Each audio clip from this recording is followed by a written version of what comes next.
What's going on, my creative collective? Welcome to Res Cogitans, which is Nectars of Meaning.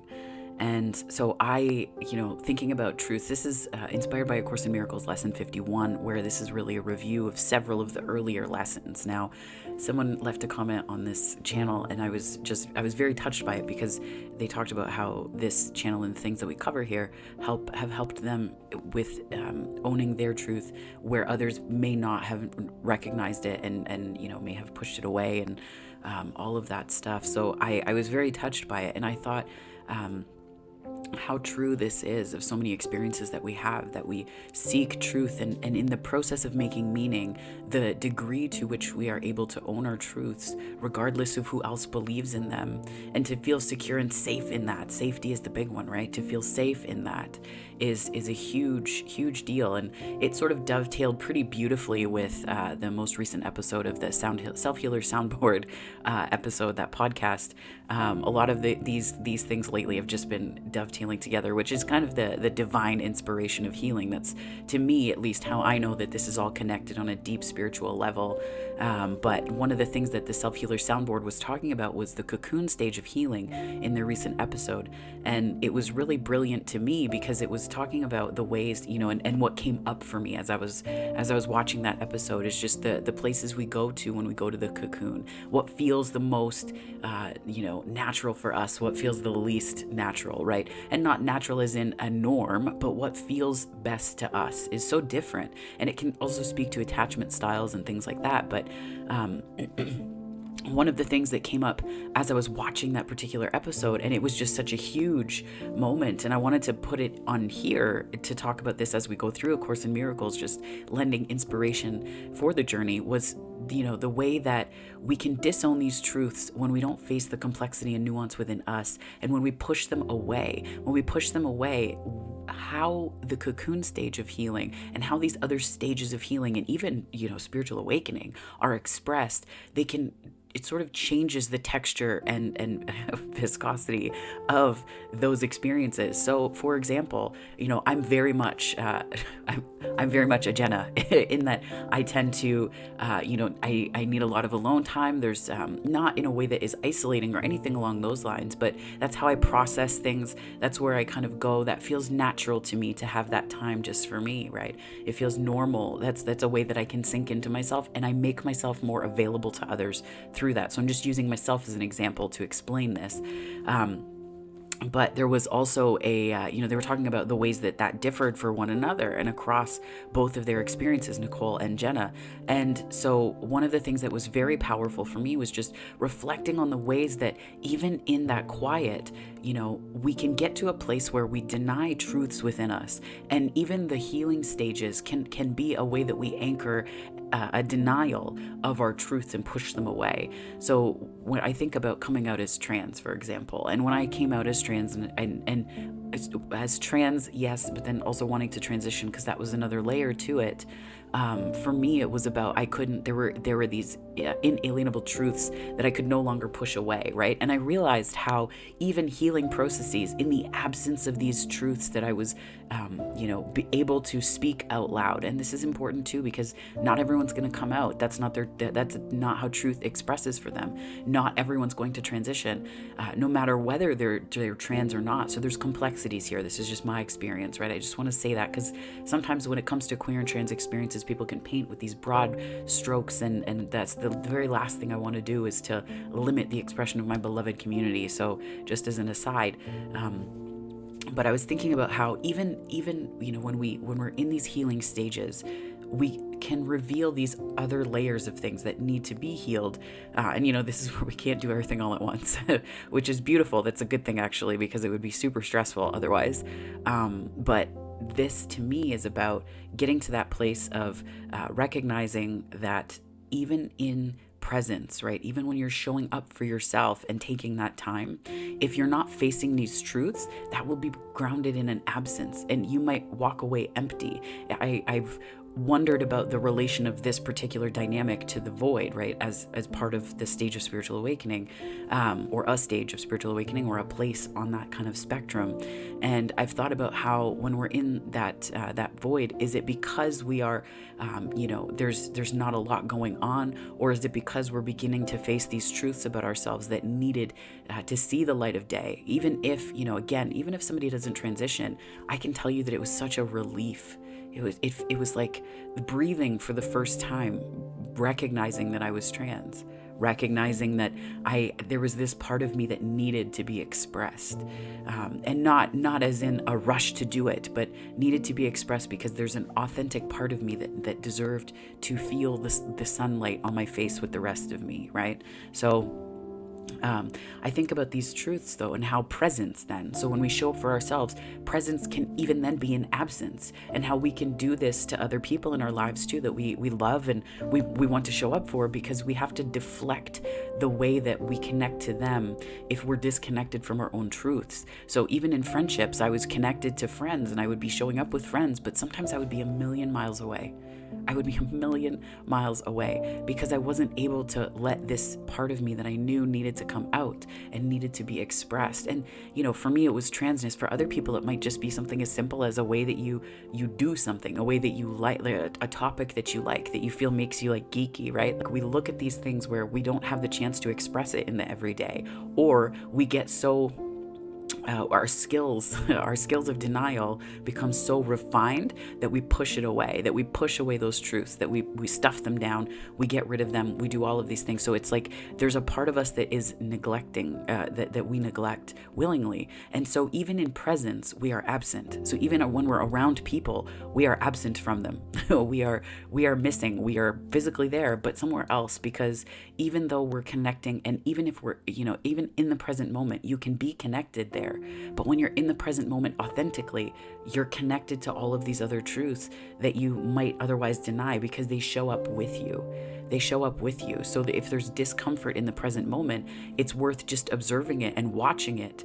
And that's where being the witness to your own thoughts is so powerful, not just as a source of productivity or, do this to be a better human. That's not the goal either, right? The goal is to be human. The goal is to be human and express that fully and completely.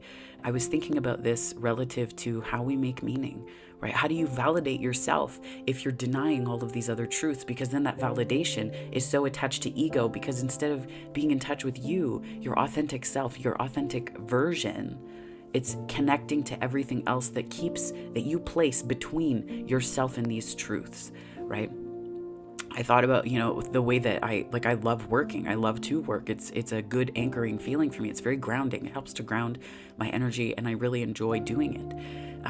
There are times, though, where I recognized, and I had to be very honest with myself, that I was working in a way that was, putting up something between myself and the truth of my transness, because if I stayed busy enough, then I wouldn't have to acknowledge it. If I stayed busy enough, then I wouldn't have to sit with that feeling. If I stayed busy enough, I wouldn't have to worry about whether or not people would accept me. But I've been met with nothing but acceptance so far. Strangers, different story, but the point is, I had nothing to worry about that whole time.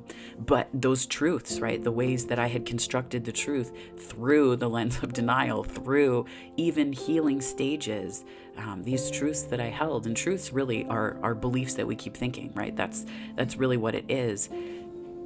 And when we think about it in this way, when we make meaning of the world, so when we look out into the world and we make meaning in it, we can understand that we are looking for, in some way, validation of the truths that we hold inside of us. But when we stop doing that and we enter into the present moment, it changes everything, because all of who you are gets to show up with you. All of who you are no longer has to run somewhere and bury itself in work or bury itself in something else that gives you the validation that you really needed the whole time, but that your truth got twisted around and told you couldn't have access to. So it's like you denied yourself access to the very thing that you needed the most. It makes it impossible for you to access yourself, and then it cuts you off from other people, because if people can't see you, it's really difficult. It's difficult to connect to them in a meaningful way. My relationships, my friendships have deepened immensely, even family relationships. So I say relationships encompassing friends and family because I'm single, but it's like those things all got so much deeper and richer. And I've even, some family have even said that they feel like they're seeing me for the first time. And they love that because it's like I'm able to show up and there's nothing coming with me but the present moment. So in this way of connecting with other people, I would need time to myself. But what I was actually doing was needing time to recharge my batteries because I was being inauthentic, and that gets so exhausting. So in this review of the first few lessons of A Course in Miracles, the workbook, what I wanted to look at was just the way that this process makes us more accessible to ourselves. It makes us more accessible to people in our lives. It makes us more accessible, period, because we're not looking for things to escape the way that we've made meaning and turned it into a reality for ourselves. We're not looking to get away from different aspects of our lives. We're facing it head on. And not in a way that's combative, but in a way that is welcoming of peace, in a way that's welcoming of ourselves. It's calling our power back. It's calling ourselves back, right? We are calling ourselves back home when we do this. I used to need a lot of alone time because of hiding myself, because I would be overwhelmed and because it was an inauthentic expression of me, right? I talked about being a million miles away sometimes with friends, or being out and especially like seeing different things that would remind me of my transness, and I would find ways to use humor or things to deflect that reality that was trying to come forward outside, like to be expressed. And not everyone's going to get to that place, and not everyone wants to either, which is totally fine. And our truths really dictate the meaning that we make. So the truths, the beliefs that we hold, they kind of shape us as a container of light in our life. So they take who we are and they structure this container, not about necessarily worthiness, but how much light can your life contain? Think about the size of your truth compared to the depth of the container of you. Do you believe yourself to be a container that is worthy of your truths? And not just the truth that you show to other people, but the truth that you know to be true at 3 a.m. or in your journal or in the recesses of your mind.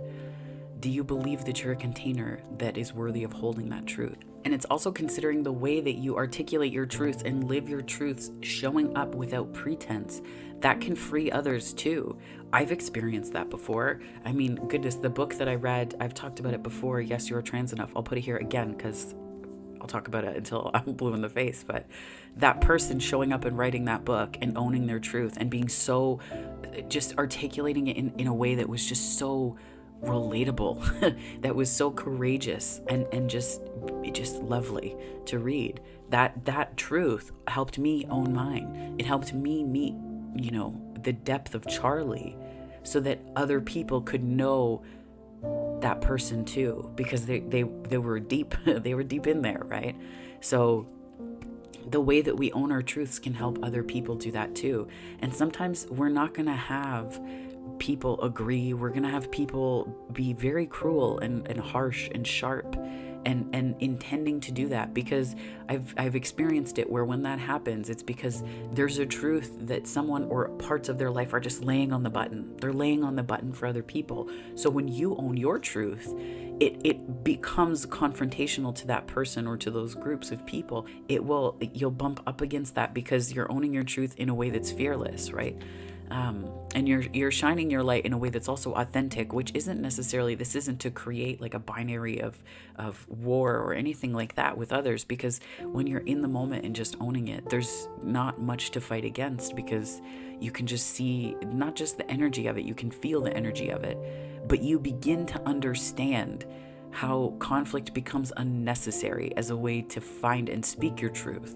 Right? But if you're in conflict with yourself about your truth, that will also be a way you'll need that same dynamic to express it. You'll need that same dynamic to know it. So it's also a way of being that we can get into. And this is how this process, this truth-telling process, through these lessons in A Course in Creativity, helps to kind of peel back the layers on how we experience ourselves, and also illuminating what we expect of truth, what we expect of the world around us, because these are all beliefs. And we know the beliefs are thoughts we keep thinking. That's really all that it is. It's the mechanics of belief. So as we review these lessons and work through them, just remember that it's never just about your truths too, or what happened that informed those truths. They kind of work together in this constellation, in a very deep relationship with one another, where it's not just what happens, it's what you decide to do next with those truths. And when you meet yourself compassionately and gently in the present moment, there's not much that you can't do. You can do anything, but you realize what you actually want to do in that present moment awareness. You realize what matters most because you're meeting yourself sometimes for the first time. Sometimes people meet themselves for the first time. So that is today's lesson. If this resonated, please give it a like and subscribe. And there are other ways you can connect on the channel, so do check that out. But if this is where we part, I hope that wherever this finds you on the time-space continuum, morning, afternoon, or night, it finds you very, very well, my friends. Take care.